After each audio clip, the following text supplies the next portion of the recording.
Alhamdulillahi Rabbil Alamin. Wassalatu wassalamu ala sayyidina maulana Muhammadin wa ala alihi wa sahbihi ajma'in.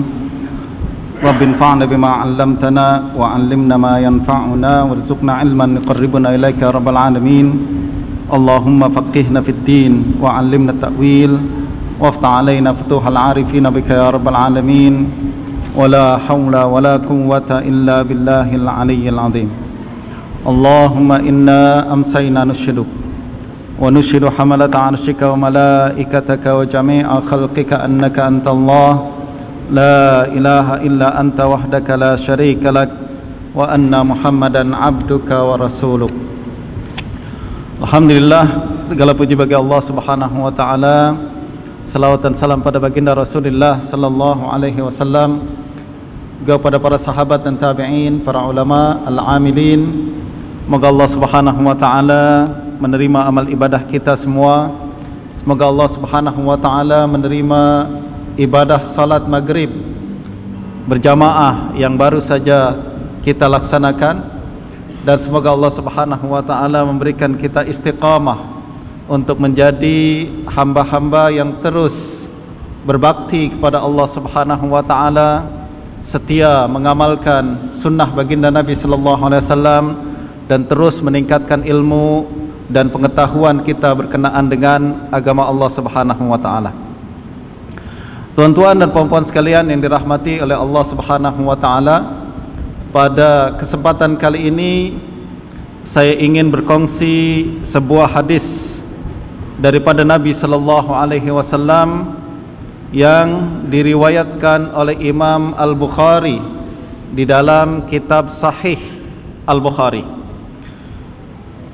An Abi Hurairah radhiyallahu anhu annahu qala Rasulullah sallallahu alaihi wasallam, inna Allah ta'ala qala man 'ada li waliyan faqad adzantuhu bil harb wa ma taqarraba ilayya 'abdi bi syai'in ahabba ilayya mimma aftaradtuhu alayhi wa ma yazalu 'abdi yataqarrabu ilayya bin nawafil hatta uhibbah fa idza ahbabtuhu kuntu sam'ahu alladhi yasma'u bih wa basarahu alladhi yubsiru bih wa yadahu allati yabtishu biha wa rijlahu allati yamshi biha wa la in sa'alani la u'tiyannah wa la in ista'adzani la u'idhannah.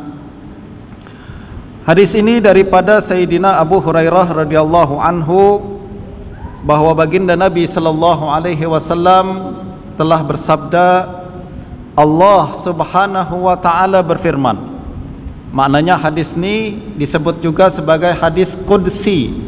Hadis qudsi, tuan-tuan, adalah ucapan Allah Subhanahu wa taala, firman Allah Subhanahu wa taala yang diriwayatkan oleh baginda Nabi sallallahu alaihi wasallam.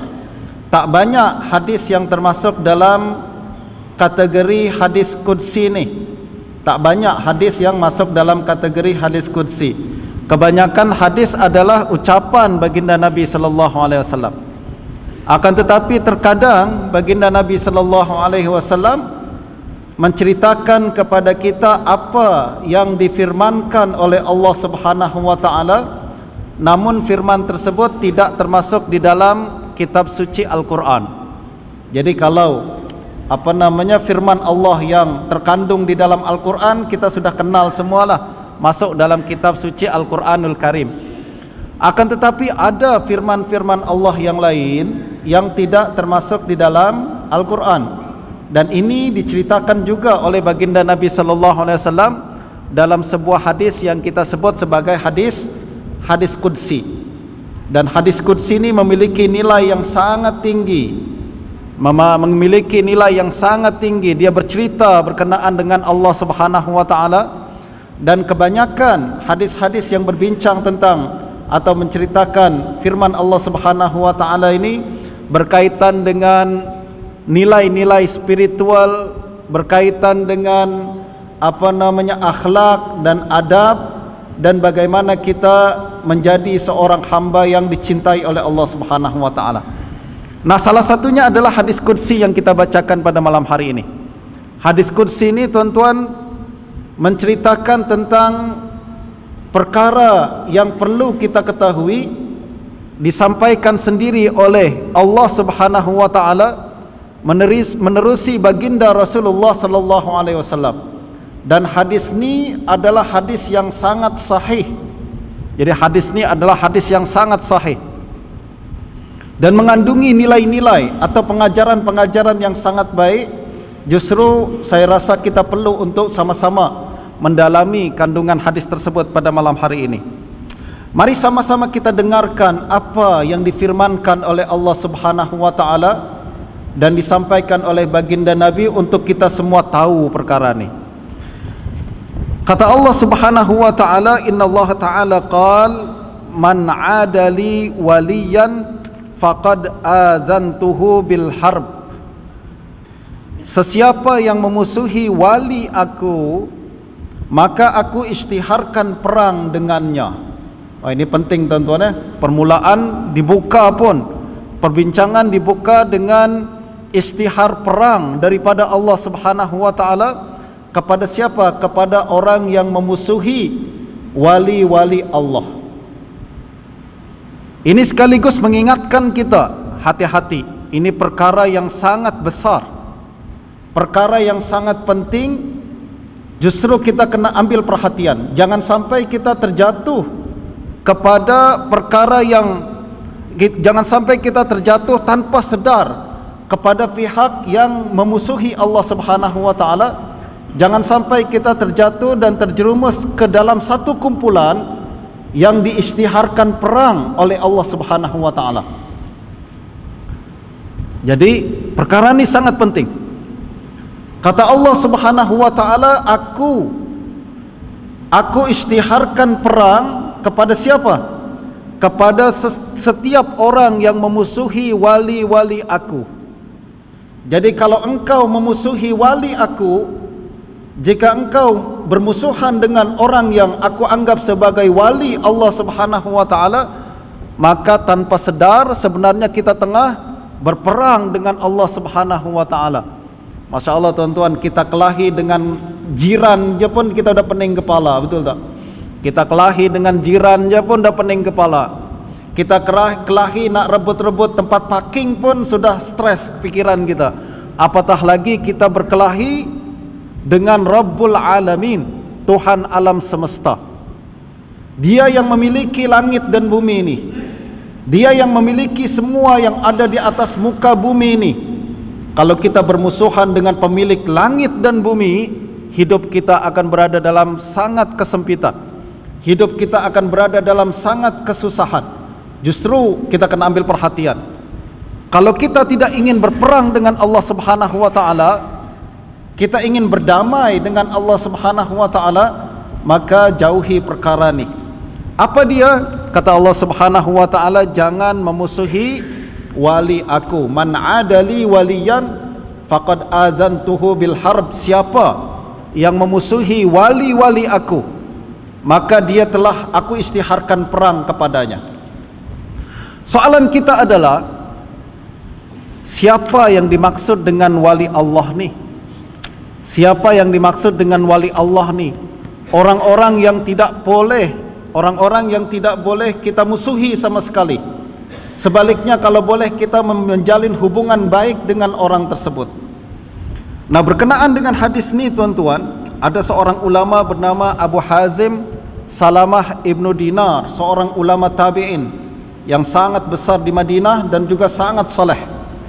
Beliau mengatakan, berasaskan hadis ni, beliau berkata, wala tu'adiyanna rajulan wala tunasibannahu hatta tanzura ila sariratihi bainahu wa bainallahi ta'ala. Kata beliau, saya nak pesan kepada tuan-tuan sekalian berdasarkan hadis ni. Apa dia? Jangan pernah memusuhi orang lain, jangan pernah berkelahi dengan orang lain sebelum kita amati dan perhatikan terlebih dahulu orang ni macam mana. Kalau orang tersebut punya hubungan baik dengan Allah Subhanahu wa taala, jangan-jangan dia wali Allah, tuan-tuan. Dan kalau kita memusuhi orang yang macam tu, maknanya kita tengah berperang dengan Allah Subhanahu wa taala. Hidup kita akan sempit, hidup kita akan susah. Nah, justru sebelum kita nak tunjukkan marah dengan orang lain, sebelum kita nak tunjukkan saya musuh si fulan, saya nak berperang dengan si fulan, saya nak kelahi sama si fulan, fulan tu adalah musuh saya, pikirkan dulu, perhatikan dulu, si fulan yang awak musuhi ini macam mana perilaku dia? Si fulan yang engkau benci ini macam mana hubungan dia dengan Allah Subhanahu wa taala? Kata Abu Hazim lagi, fa in yakun sarirahu hasanah fa innallaha lam yakun liyakhzulahu bi'udwanik bi'adawatik.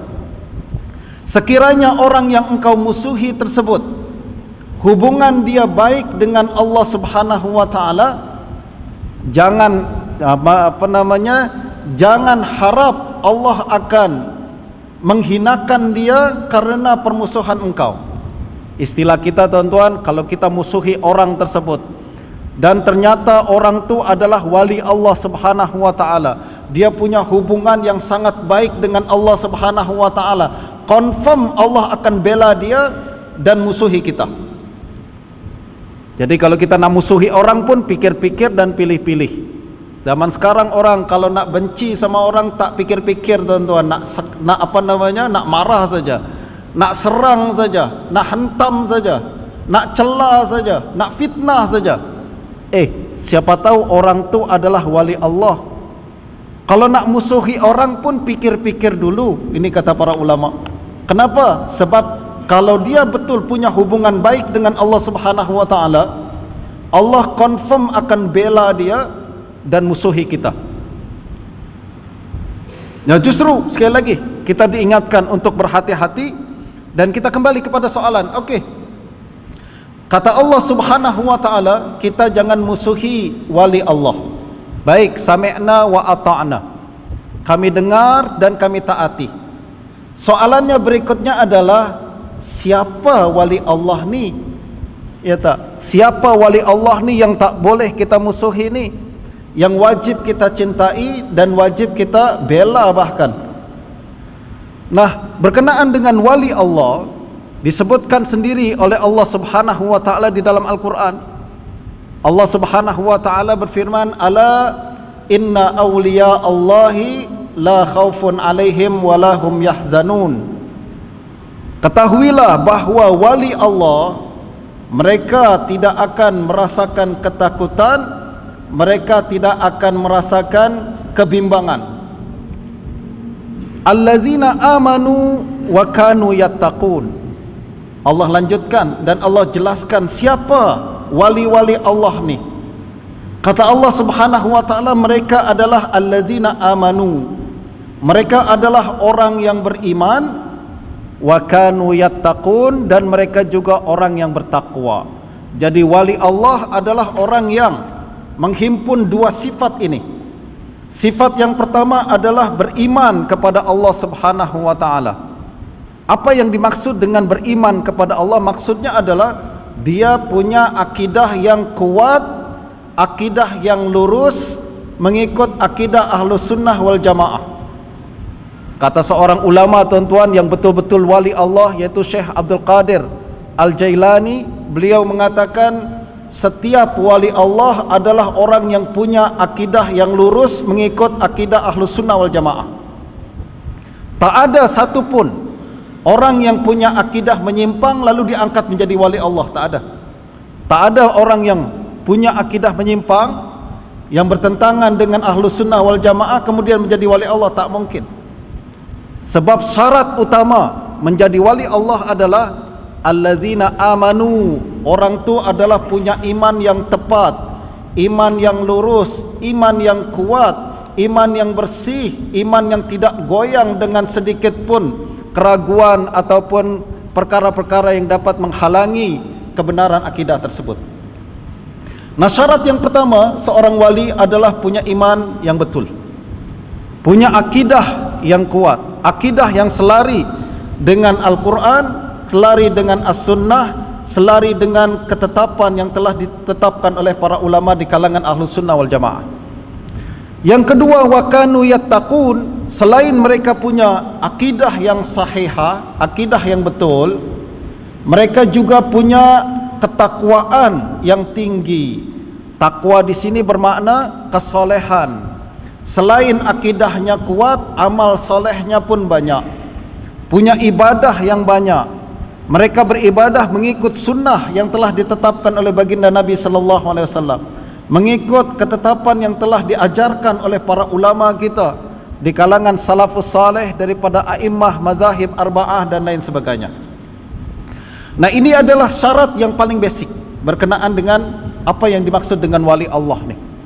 Jadi pertama punya akidah yang kuat, yang kedua dia punya amalan yang selari atau amalan yang banyak, bukan sekedar dia sedikit saja. Nanti kita akan sebutkan. Pertama mereka mengamalkan yang fardu, kemudian mengamalkan yang sunnah-sunnah. Nah, berkenaan dengan perkara ini, justru seorang wali Allah, dia adalah manusia biasa sebenarnya. Dia berbeza dengan para nabi. Nabi Allah yang pilih, nabi dan rasul Allah yang pilih. Tak ada yang boleh melakukan sesuatu untuk sampai menjadi darjat nabi. Misalkan saya macam mana caranya jadi nabi, saya kena lakukan apa, banyak solat ke, banyak puasa, tak ada. Nabi ini tuan-tuan tak boleh kita usahakan. Dia adalah pilihan daripada Allah Subhanahu wa taala. Allah nampak hamba tersebut, lalu Allah angkat dia kepada darjat nabi, kepada darjat rasul. Tak ada yang boleh mencapai darjat tersebut melainkan apabila Allah pilih orang tersebut. Adapun wali, dia adalah sebenarnya manusia biasa. Dia asalnya macam tuan-tuan semua, macam kita semua. Akan tetapi mereka punya kelebihan karena usaha mereka untuk mendekatkan diri mereka kepada Allah Subhanahu wa taala. Mereka berusaha untuk mendekatkan diri kepada Allah Subhanahu wa taala dengan melakukan amalan-amalan yang diperintahkan oleh Allah, amalan-amalan yang diajarkan oleh baginda Nabi sallallahu alaihi wasallam. Mereka kuat berpegang dengan amalan tersebut, lalu Allah pilih mereka dan angkat mereka menjadi seorang wali. Justru beza antara seorang nabi dan rasul, antara seorang nabi dengan seorang wali. Apa beza dia? Macam tadi, nabi tidak boleh diusahakan, akan tapi wali boleh diusahakan. Jadi dia boleh dengan usaha kita memperbanyak ilmu kita dan amalan kita untuk mendekatkan diri kepada Allah Subhanahu wa taala. Nah, justru para ulama mengingatkan, seorang wali adalah orang yang mengikuti jejak langkah baginda Nabi sallallahu alaihi wasallam. Lalu Allah berikan kelebihan-kelebihan kepada orang tersebut. Nah, justru antara seorang ulama tuan-tuan yang bernama Al-Junaid Al-Baghdadi. Beliau adalah seorang wali yang sangat hebat di Baghdad dulu. Beliau mengatakan, "Man lam yahfazil Quran wa lam yaktubil hadis la yuqtada bihi fi hadzal ilm li'anna ilmana muqayyadun bil kitabi was sunnah." Kata Imam Al-Junaid, siapa yang tidak hafal Al-Quran, siapa yang tidak belajar hadis, maka ucapan dia tak boleh dituruti dalam ilmu ni. Ilmu apa? Ilmu tasawuf, ilmu kewalian ni. Siapa yang tak belajar Quran, siapa yang tak belajar hadis, maka ucapan dia, perbuatan dia tak boleh dituruti, tak boleh diikuti. Kenapa? Sebab syarat untuk mengikut syarat untuk masuk dalam ilmu ni, ilmu tasawuf atau ilmu kewalian ni, syaratnya adalah terikat dengan Alkitab dan terikat dengan As-Sunnah. Nah, itu sebabnya tuan-tuan, ada seorang ulama yang dulu, ada seorang ulama bernama Abu Yazid Al-Bustami. Abu Yazid Al-Bustami juga seorang wali Allah Subhanahu wa taala. Dia punya darjat yang sangat tinggi dalam kewalian. Pada satu ketika tuan-tuan, dia mendengar ada seorang wali kononnya di negeri sebelah, di kampung sebelah dia dapat berita ada orang soleh yang dikatakan seorang wali di kampung sebelah tu. Lalu beliau kumpulkan anak-anak murid beliau katakan, jom kita pergi jumpa dengan orang ni, kita ambil berkat, ya tak? Sebab jumpa dengan orang soleh ni tuan-tuan, dia memberikan keberkatan dan rahmat daripada Allah Subhanahu wa taala. Justru dia pun ajak murid-murid beliau, jom kita pergi ke kampung sebelah ni untuk berjumpa dengan orang yang katanya sangat soleh dan juga katanya seorang wali. Dia pun bawa murid-murid tersebut. Apabila dia sampai ke negeri orang ni, dia nampak dari kejauhan orang tersebut, ditunjuk oleh orang tu, Syekh, dia tu seorang wali yang kita nak jumpa dia tu. Yang mana satu tu dia? Yang tengah keluar dari rumah tu. Diperhatikan oleh Abu Yazid. Dia pun keluar dari rumah tuan-tuan, lalu nak pergi ke masjid. Apabila dia masuk ke dalam masjid, Abu Yazid nampak dia meludah ke dalam masjid. Jadi dia nampak tengah meludah ke dalam masjid. Apabila dia nampak macam tu, Abu Yazid kemudian berkata kepada murid-murid dia yang lain, dia katakan, jom kita balik, ini bukan wali, confirm ni bukan wali. Kenapa? Dia katakan sebab tak mungkin orang yang tak mungkin seorang wali tidak menjaga adab kepada masjid Allah Subhanahu wa taala. Beliau mengatakan, hadza ghairu ma'mun ala adabin min adabi Rasulillah sallallahu alaihi wasallam, fa kaifa yakunu ma'munan ala ma yadda'i. Dia katakan orang ni dia tidak boleh dipercaya melaksanakan adab daripada adab-adab Rasulullah sallallahu alaihi wasallam. Apa adab Rasulullah di masjid, tuan-tuan? Adab Rasulullah di masjid, baginda selalu sangat menjaga kebersihan masjid. Baginda suruh masjid dibersihkan, baginda suruh masjid diwangikan. Bahkan suatu ketika baginda pernah nampak ada kesan ludah atau kahak di masjid, baginda sangat marah. Kemudian baginda sendiri yang bersihkan kahak dan ludah tersebut lalu buang ke masjid. Baginda katakan tak boleh buat macam ni, masjid tak boleh diperlakukan macam tu. Nah, justru orang yang mengaku menjadi wali ni, dia tidak melaksanakan adab baginda Rasulullah sallallahu alaihi wasallam di masjid. Bagaimana kita nak percaya dakwaan dia bahawa dia orang soleh? Bagaimana kita nak percaya dakwaan dia bahawa dia seorang wali? Kata Abu Yazid, ni confirm bukan wali. Wali tak mungkin macam ni. Seorang wali syaratnya adalah ikut baginda Nabi sallallahu alaihi wasallam. Sebab seorang wali ni tuan-tuan, Allah bagi dia karamah karena dia setia mengikut jejak langkah baginda Nabi sallallahu alaihi wasallam. Kalau bukan dia ikut baginda Nabi, tak ada kemuliaan sedikit pun kepada orang tersebut, termasuk kita. Kalau kita tak ikut baginda Nabi sallallahu alaihi wasallam, tak ada kelebihan sedikit pun pada diri kita.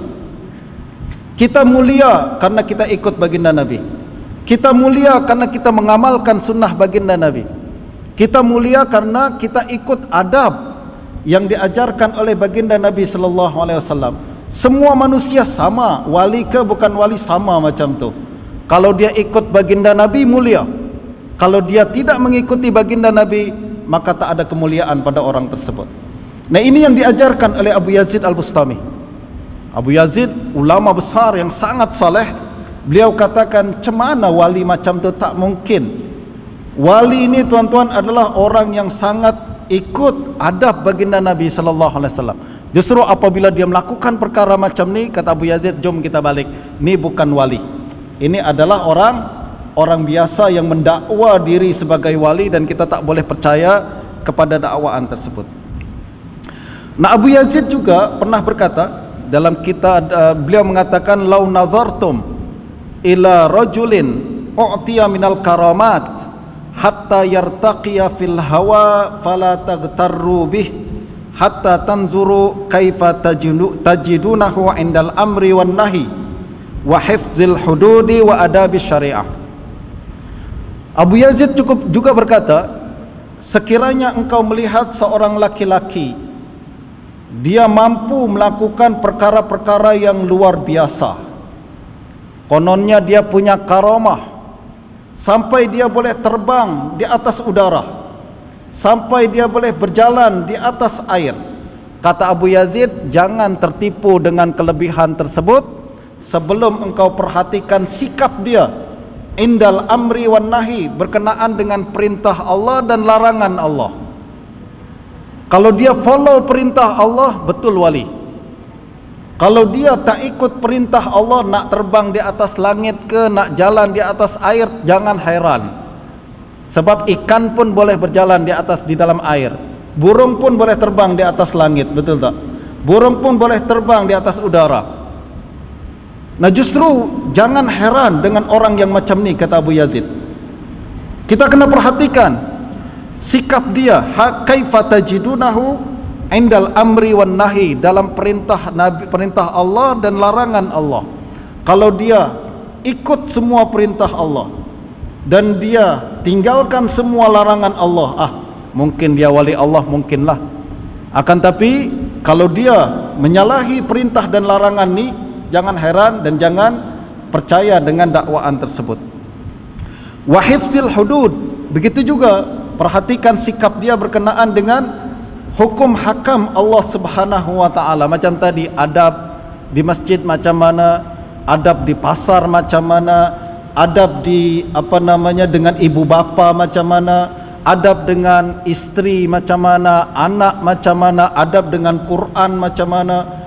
Justru wali Allah ni adalah orang yang bukan sekedar menjaga hukum hakam halal haram wajib yang perlu dilaksanakan saja, akan tapi mereka lebih tinggi daripada itu. Mereka menjaga adab yang sangat tinggi kepada Allah Subhanahu wa taala.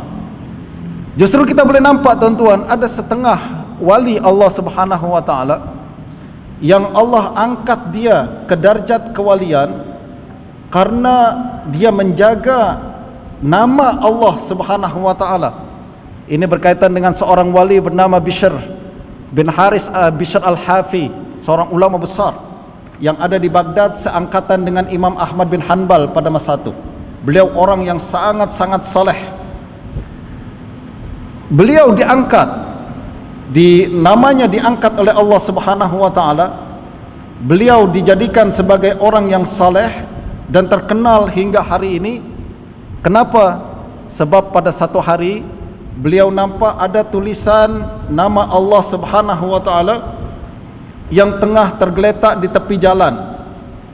Orang lalu lalang injak-injak tulisan tersebut. Dia pun rasa sangat sedih tengok nama Allah ni, ya tak, tidak dihormati oleh orang ramai. Dia pun ambil tulisan tersebut, beliau bersihkan tulisan tu, diletakkan di tempat yang tinggi dan diletakkan di tempat yang wangi. Pada satu ketika dia pun bermimpi berjumpa dengan dalam satu mimpi beliau mendengar suara, ada yang mengatakan, wahai Bishr, sebagaimana engkau telah memuliakan namaku di dunia, aku akan memuliakan nama engkau. Maknanya ini berkaitan dengan adab, betul tak? Berkaitan dengan adab, berkaitan dengan memuliakan nama Allah Subhanahu wa taala, perkara yang mungkin kecil tuan-tuan. Dan Nabi dalam pelbagai hadis pun ingatkan kepada kita bahawa ada perkara-perkara yang kecil, akan tetapi kalau kita lihat dengan kacamata adab, dengan pandangan adab dan penghormatan kepada Allah Subhanahu wa taala, dia akan menjadi semakin tinggi. Dia akan mengangkat darjat kita kepada darjat yang lebih tinggi.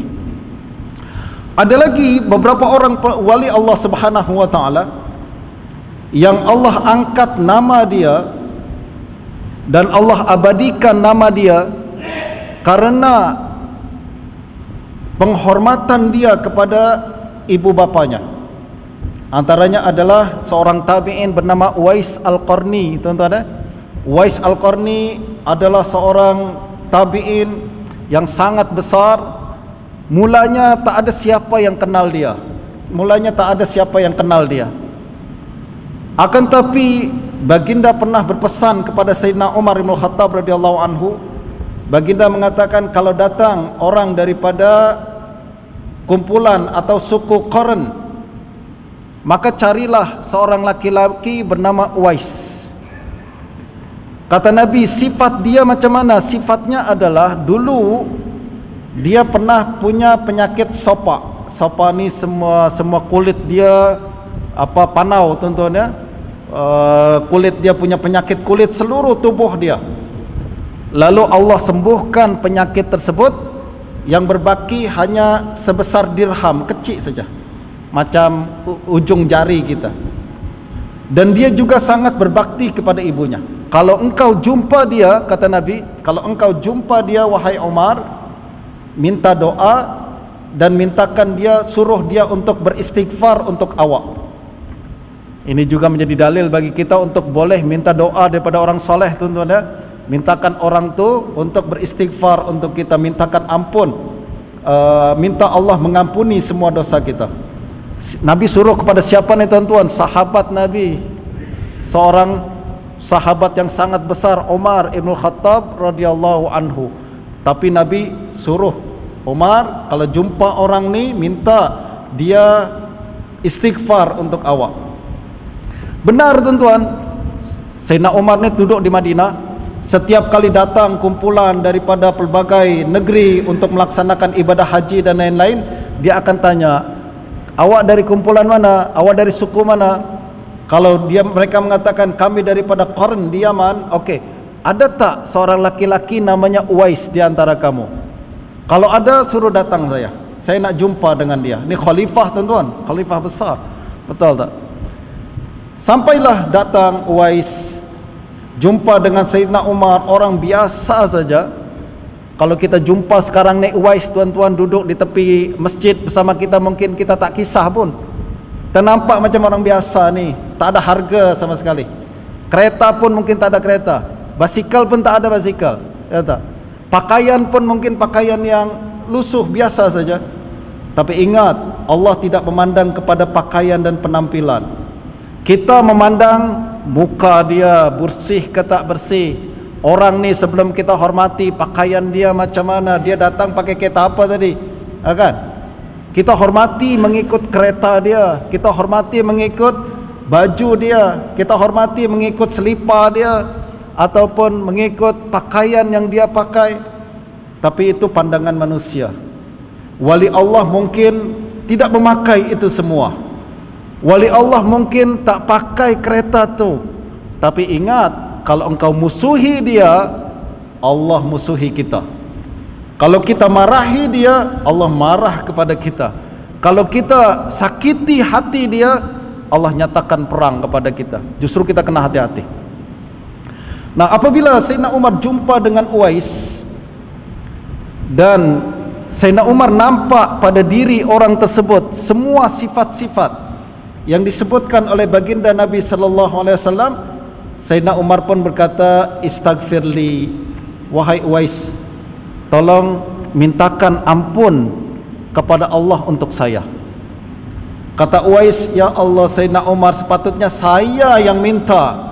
Sayyidina Umar mendoakan saya, mintakan ampun, sebab Sayyidina Umar jihad bersama baginda Nabi. Sayyidina Umar melakukan semua perkara yang sangat besar bersama baginda Nabi. Sepatutnya kita ni patutnya saya yang minta doa daripada Sayyidina Umar. Tapi Sayyidina Umar katakan tak, baginda suruh macam tu. Akhirnya dia pun terpaksa, tuan-tuan, katakan okey, dia mintakan ampun, istighfar untuk Sayyidina Umar bin Khattab radhiyallahu anhu. Tak lama kemudian orang ramai mula dengar. Tentulah kalau khalifah macam Umar yang perlakukan orang macam tu, tentulah viral, tuan-tuan, betul tak? Viral, semua orang tahu. Sehingga Uwais yang dulu tak dikenal jadi terkenal. Ramai orang datang ke dia minta istighfar, datang kepada dia mintakan doa dan lain sebagainya. Apa yang berlaku kepada Uwais pada saat itu? Kalau kita viral, happy, betul tak? Terkenal lah. Dulu tak terkenal, sekarang terkenal. Happy. Akan tapi yang berlaku pada Uwais adalah dia katakan pada Sayyidina Umar, "Syahartani, wahai Umar, engkau telah buat saya jadi terkenal. Kenapalah awak buat macam ni? Saya tak suka terkenal ni." Akhirnya dia pindah keluar dan tak nak berjumpa dengan sesiapa manusia. Tengok ni wali Allah macam tu tuan-tuan. Wali Allah dia tak punya mindset dia berbeza dengan mindset kebanyakan daripada kita. Mindset kebanyakan daripada kita suka populariti. Kebanyakan daripada kita suka viral, suka terkenal, suka orang hormati, suka orang cium tangan dia. Akan tapi mindset orang yang cinta kepada Allah Subhanahu wa taala, mindset wali Allah berbeza. Dia melihat bahawa populariti adalah sebuah racun yang berbahaya. Dia melihat penghormatan orang kepada dirinya jika tidak dijaga dengan hati yang tawaduk boleh membahayakan dirinya. Justru ramai tuan-tuan para ulama kita, wali-wali terdahulu, mereka tak suka orang cium tangan dia. Betul tak? Antara yang saya pernah jumpa adalah Syekh Dr. Said Ramadan Al-Buti di Syria. Kalau kita jumpa beliau, dia memang tak suka kita cium tangan. Kalau kita orang Melayu kan, orang Nusantara ni, kalau jumpa ulama terus cium tangan dia, kalau boleh cium kaki dia. Kalau tuan-tuan jumpa dengan Syekh Dr. Buti cium tangan, tuan-tuan kena sepak mungkin. Dia tak suka orang cium tangan dia dan dia marahkan orang yang macam tu. Dia katakan, "Saya ni tak layak tangan saya dicium oleh orang ramai ni. Saya tak layak orang cium sebab saya tahu apa yang saya lakukan. Saya tahu apa dosa saya kepada Allah Subhanahu wa taala." Orang menganggap kita soleh, padahal Allah tahu bahawa kita tak macam tu. Malu dia katakan, saya tak berani. Justru dia tak reda atau tak suka orang mencium tangan dia. Nah, kembali kepada wali Allah Subhanahu wa taala sekali lagi macam ni. Wali Allah adalah orang biasa.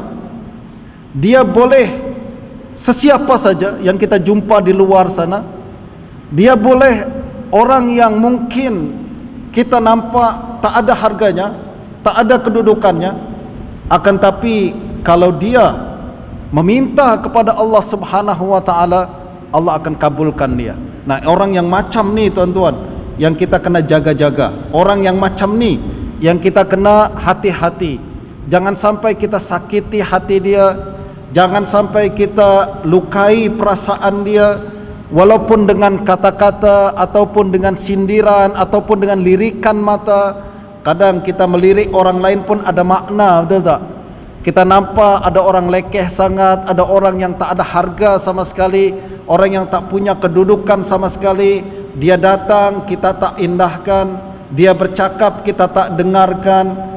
Dia nak kasih pandangan, kita tak nak ambil kira dan tidak kita hiraukan sama sekali. Ingat tuan-tuan, siapa tahu dia wali Allah. Wallahu a'lam. Sebab wali Allah boleh jadi siapa saja. Siapa saja, asalkan dia beriman, dia beramal saleh, dia punya akidah yang betul, akidah yang tepat, dan juga punya amalan yang mendekatkan dirinya kepada Allah Subhanahu wa taala. Nah, hadis ni kemudian mengatakan apa? "Wa ma taqarraba ilayya 'abdi bi syai'in ahabba ilayya mimma aftaradtuhu alaihi." Selepas Allah mengatakan, siapa jangan memusuhi wali aku, Allah mengatakan seorang hamba akan terus mendekatkan, dia akan terus mendekatkan diri kepada Allah Subhanahu wa taala dengan satu amalan yang amalan tersebut adalah paling Allah cintai apabila dia melaksanakan ibadah fardu.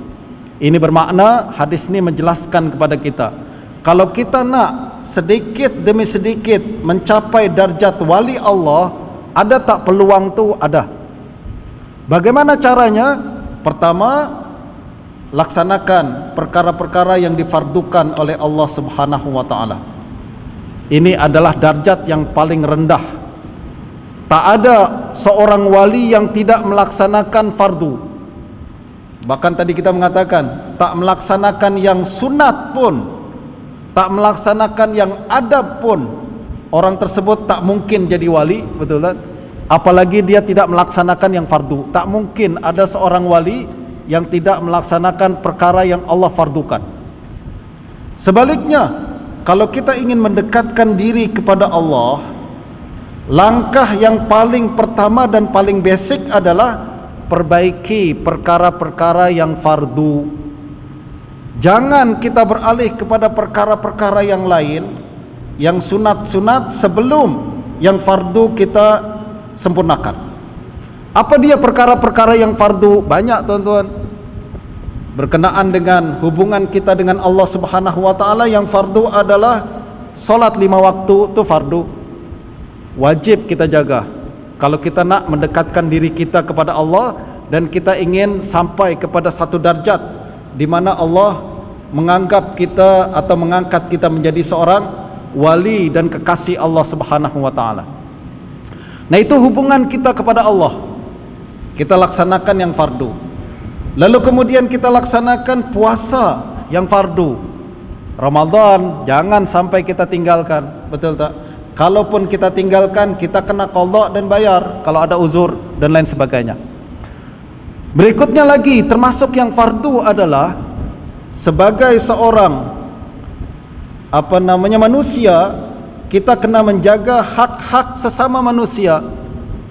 Apa hak-hak manusia yang fardu kita laksanakan? Contoh, berbakti kepada ibu bapa, fardu, betul tak? Jangan kita nak buat perkara-perkara sunat, nak berdakwah ke luar negara, nak memperbaiki masyarakat di negeri kita, tapi hubungan kita dengan ibu bapa pun tak lepas lagi. Maknanya yang fardu pun belum lepas. Kita kena baiki, mulakan dengan yang fardu terlebih dahulu. Termasuk hak-hak kita yang wajib kita laksanakan sebagai seorang manusia adalah kalau kita punya keluarga, kita punya anak istri, ya tak? Kewajiban kita adalah berinfak ataupun membelanjakan ataupun membayar nafkah kepada mereka. Azan kah? Udah azan kah atau belum? Belum.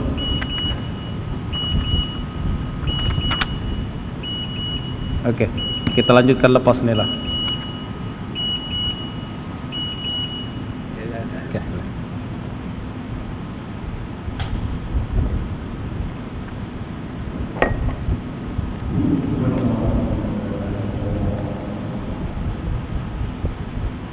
Allahu Akbar, Allahu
Allahu Akbar, Allahu Akbar.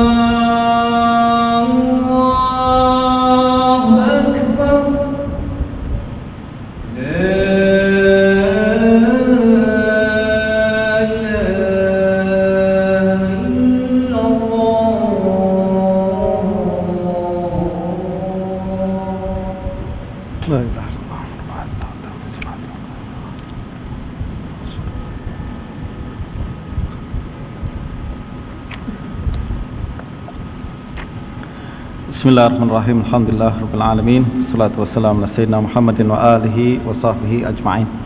Kita lanjutkan dalam 5 menit saja insyaallah tuan-tuan ya. Syarat yang pertama dalam hadis ini kata Allah Subhanahu wa taala, siapa yang ingin sampai kepada darjat wali Allah dan orang yang dicintai dan dibela oleh Allah Subhanahu wa taala, yang pertama adalah dia menyempurnakan perkara-perkara yang difardukan oleh Allah Subhanahu wa taala. Dan perkara-perkara yang fardu tersebut berkaitan dengan hak Allah Subhanahu wa taala dan juga hak manusia. Jangan ingat kalau kita sudah melaksanakan yang fardu berkaitan dengan hak Allah, selesai tugasan kita. Tak. Sebab manusia ni macam kita ni bukan hanya hamba Allah. Di atas muka bumi ini kita bukan hanya berkewajiban melaksanakan hak-hak Allah Subhanahu wa taala saja, tapi pada masa yang sama agama memerintahkan kita untuk melaksanakan hak-hak kewajiban yang mesti dilaksanakan kepada sesama manusia. Justru kalau kita seorang ayah, ada kewajiban yang mesti dilaksanakan kepada anak. Siapa yang mengabaikan hak anak tersebut, maknanya syarat fardu tersebut masih belum lengkap lagi. Begitu juga kalau kita seorang suami, ada hak yang mesti dilaksanakan kepada istri.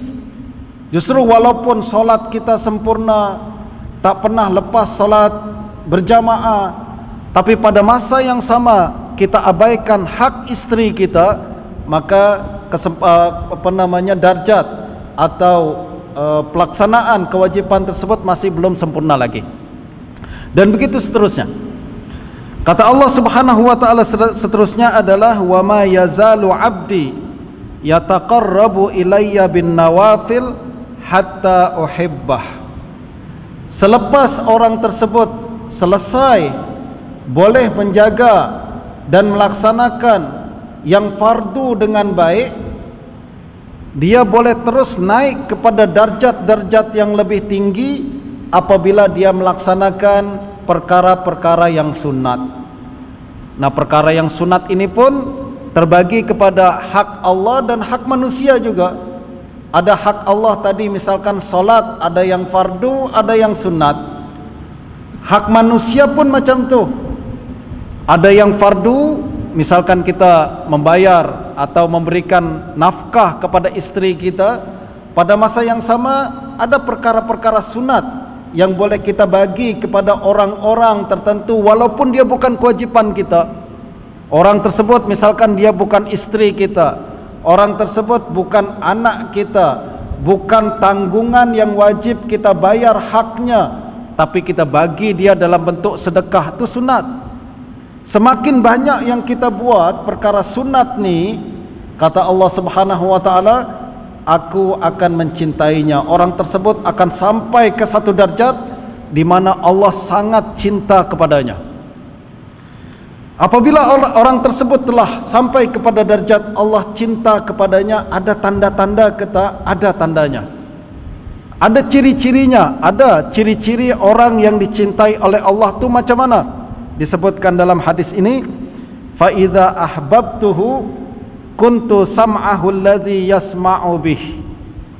Kalau aku telah cinta kepada seorang hamba, maka aku akan menjadi pendengaran yang dia gunakan untuk mendengar. Wa basarahu alladhi yubsiru bih. Aku juga menjadi penglihatan yang dia gunakan untuk melihat.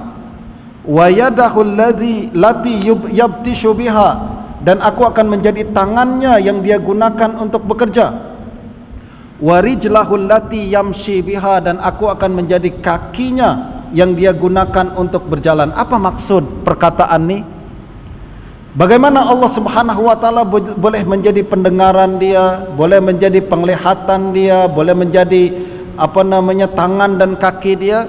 Kata para ulama, maksudnya adalah orang tersebut tidak mendengar melainkan dengan merujuk kepada hukum hakam Allah Subhanahu wa taala.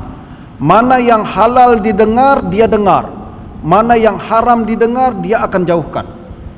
Begitu juga apabila dia melihat, dia akan merujuk kepada hukum hakam Allah Subhanahu wa taala. Mana yang halal dilihat dia lihat, mana yang haram dilihat mustahil dia lihat. Dia akan jauhkan diri daripada itu. Begitu juga tangan dia, mana yang halal dia buat, mana yang haram tak mungkin dia buat. Kaki pun macam tu, mana tempat-tempat yang halal dia pergi, dia akan pergi.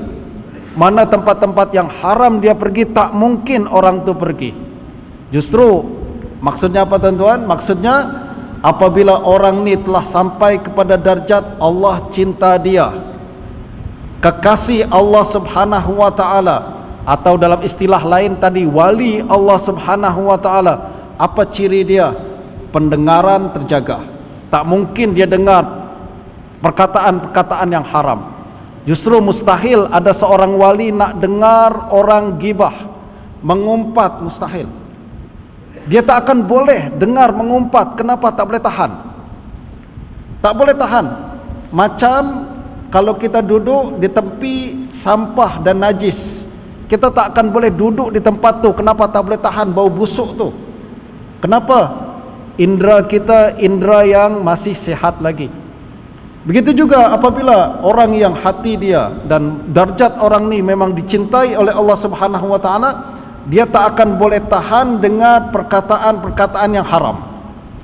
Dia tak boleh dengar. Kenapa? Ini perkara yang haram. Saya rasa macam tak sedap. Dan tak boleh nampak sesuatu yang haram, tak sedap. Ada dulu tuan-tuan, ada seorang ulama besar di Syria, di Syam, dan beliau terkenal seorang alul hadis, muhaddisul akbar, dan juga terkenal sebagai seorang wali besar di Syria, bernama Syekh Badruddin Al-Hasani. Jadi ulama besar tuan-tuan, seorang muhaddisul akbar, dan juga ramai yang mengatakan dia orang yang sangat saleh, wali Allah Subhanahu wa taala. Nah, setiap kali dia duduk, kalau ada orang yang mula nak mengumpat orang lain, ada yang nak coba nak mengumpat cerita keburukan orang lain di hadapan dia, dia terus bangkit ya tuan-tuan. Dia tak nak dengar perkara tu. Dia tak boleh tahan dengar perkara tu. Nah, ini ciri orang yang dicintai oleh Allah Subhanahu wa taala, termasuk yang tadi kita bincangkan nih di awal. Inilah wali Allah. Hati-hati kalau engkau memusuhi orang macam ni. Sebab memusuhi orang macam ni maknanya berperang dengan Allah Subhanahu wa taala. Wala in sa'alani la'u'tiyanna. Lagi sifat wali Allah dan orang kekasih Allah adalah kalau dia meminta, Allah akan bagi. Doa dia makbul mustajab. Doa dia makbul mustajab. Wala in ista'adzani la'u'idhanna. Kalau dia minta perlindungan daripada Allah, confirm Allah akan lindungi. Orang yang macam ni tuan-tuan, jangan berani-berani kita musuhi mereka. Kalau mereka bangun tengah malam minta kepada Allah agar susahkan hidup kita, confirm hidup kita susah, betul tak? Justru kita jaga, dan sedapat mungkin salah satu pengajaran daripada hadis ini adalah kita mesti bersama orang-orang yang dicintai oleh Allah Subhanahu wa taala. Kalau kita tak mampu menjadi orang yang dicintai oleh Allah, paling kurang kita cinta kepada orang yang dicintai oleh Allah Subhanahu wa taala. Kalau kita tak mampu untuk mencintai orang yang dicintai oleh Allah, paling kurang jangan memusuhi mereka, jangan mencela mereka, jangan menyakiti mereka, dan jangan membuat sesuatu yang akan mengundang murka Allah Subhanahu wa taala. Mudah-mudahan apa yang saya sampaikan ini bermanfaat. Mudah-mudahan kita boleh berjumpa semula pada masa akan datang. Wassallallahu ala sayyidina Muhammadin wa alihi wa sahbihi wasallam. Assalamualaikum warahmatullahi wabarakatuh.